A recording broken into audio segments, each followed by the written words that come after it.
कि सऊदी अरब और ईरान के जो ताल्लुकात हैं वो नॉर्मल हो गए हैं और एम्बेसीज खुल रही हैं। और जहां बात आती है कश्मीर की, वहां पाकिस्तान और हिंदुस्तान छिड़ जाते हैं एक दूसरे से।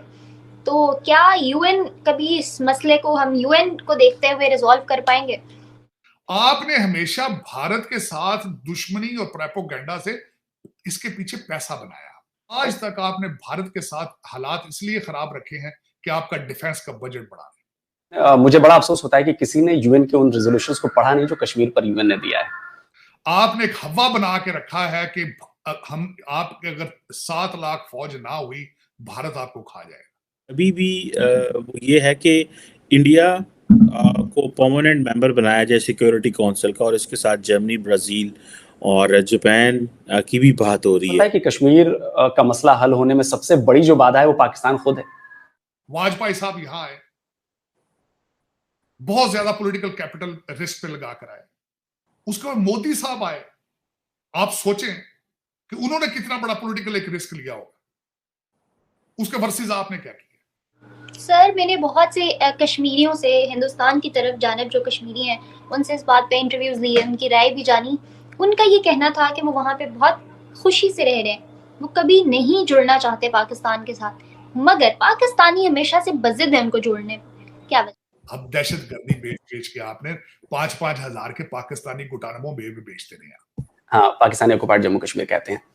वहां पे लोगों से बात कर रहे हैं, वहां पे ज्यादातर लोगों से जब आप ये पूछते हो ना कि भाई आपको पाकिस्तान से मिलना है या क्या आजाद रहना है, तो उनका एक ही होता है कि खुद मुख्तार बनना है हमें।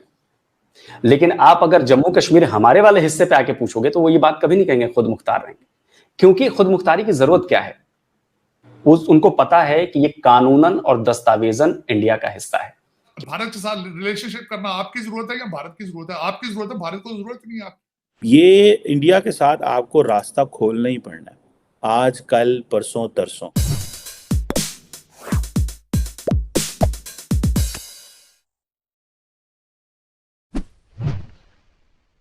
कि इंडिया और भारत के अगर रिलेशनशिप ठीक होते हैं तो तीसरी कौन सी ऐसी पार्टी है जिसको इसमें से फायदा हासिल?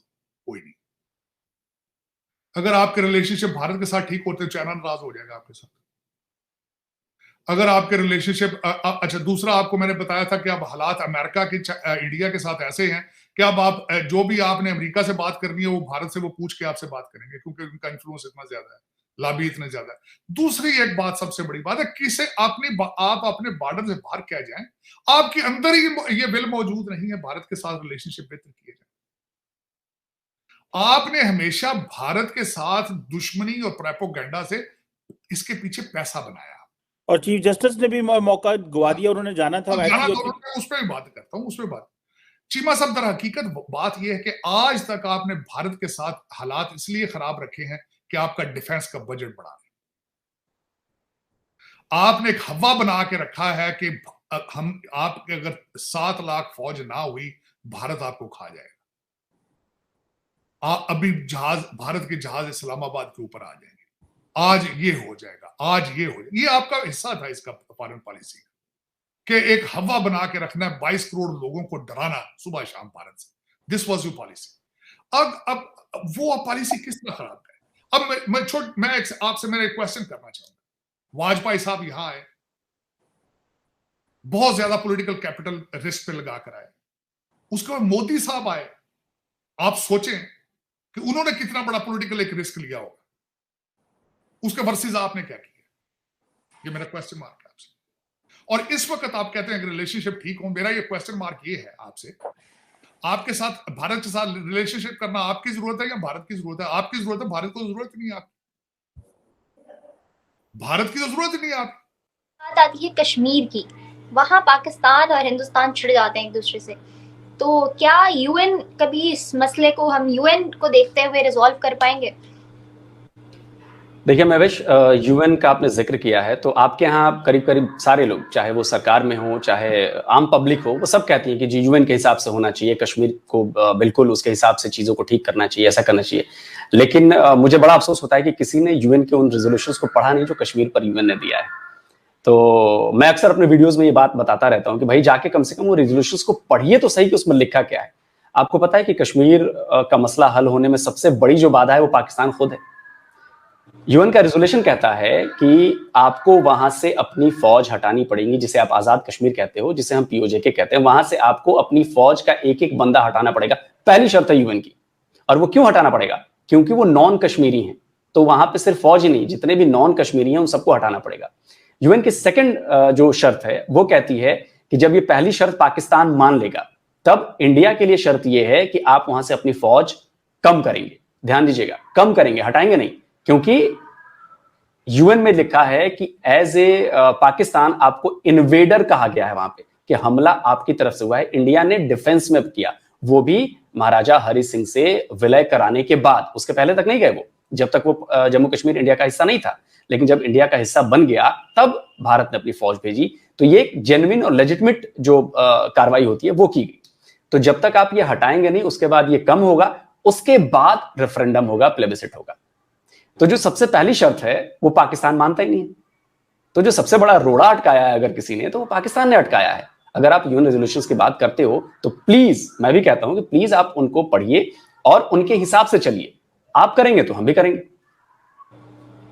सर, मैंने बहुत से कश्मीरियों से, हिंदुस्तान की तरफ जानब जो कश्मीरी हैं, उनसे इस बात पे इंटरव्यूज लिए, उनकी राय भी जानी। उनका ये कहना था कि वो वहाँ पे बहुत खुशी से रह रहे हैं, वो कभी नहीं जुड़ना चाहते पाकिस्तान के साथ, मगर पाकिस्तानी हमेशा से बजिद है उनको जोड़ने। क्या वजह? अच्छा देखिए, इसका एक बड़ा अच्छा जवाब देता हूं मैं आपको। अभी कई सारे आपके पाकिस्तान के जो यूट्यूबर हैं ना, पब्लिक रिएक्शन वाले, वो आजकल उसी आजाद कश्मीर में गए हुए हैं, जिसे हम पाकिस्तानी ऑक्युपाइड जम्मू कश्मीर कहते हैं। वहां पे लोगों से बात कर रहे हैं। वहां पे ज्यादातर लोगों से जब आप ये पूछते हो ना कि भाई आपको पाकिस्तान से मिलना है या क्या आजाद रहना है, तो उनका एक ही होता है कि खुद मुख्तार बनना है हमें। लेकिन आप अगर जम्मू कश्मीर हमारे वाले हिस्से पे आके पूछोगे तो वो ये बात कभी नहीं कहेंगे खुद मुख्तार रहेंगे।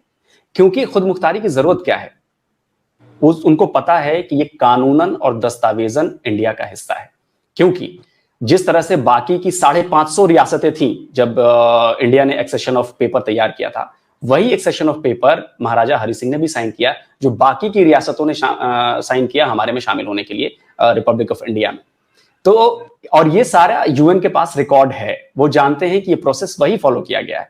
तो जो कानूनन अधिकार है हमारा, वो हमारा है, उस पर इंडिया का अधिकार है।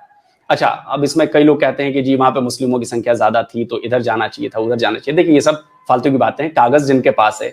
अब आप बताइए कि बलूचिस्तान पर तो पाकिस्तानी सेना ने हमला करके कब्जा किया ना, तो वो भी तो यही कहते हैं कि हमारे पास साइन किए हुए दस्तावेज हैं, वो भले ही जबरन साइन किए हुए हैं, लेकिन आज तुम कहते हो ना कि बलूचिस्तान हमारा पार्ट है। तो यहाँ पर तो कोई जबरन कब्जा नहीं हुआ, कोई हमने हमला करके कब्जा नहीं किया, वो हमारा हिस्सा था, हिस्सा हुआ, और वैसे ही जैसे बाकी रियासतें हुई वो हुआ। आप जम्मू कश्मीर में जब देखेंगे तो जम्मू कश्मीर में, आजाद कश्मीर में आपको पता है कि सिर्फ एक यूनिवर्सिटी है और उसके 3 कैंपस हैं।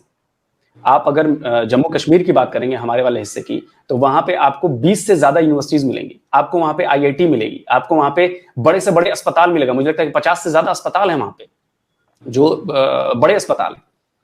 आपको वहां पे रेल का इंफ्रा मिलेगा। इतना डेवलप नहीं है वैसे, आपने देखा होगा वीडियोस। बिल्कुल, तो मैं वही कहना चाहता हूं कि हमने डेवलपमेंट की है।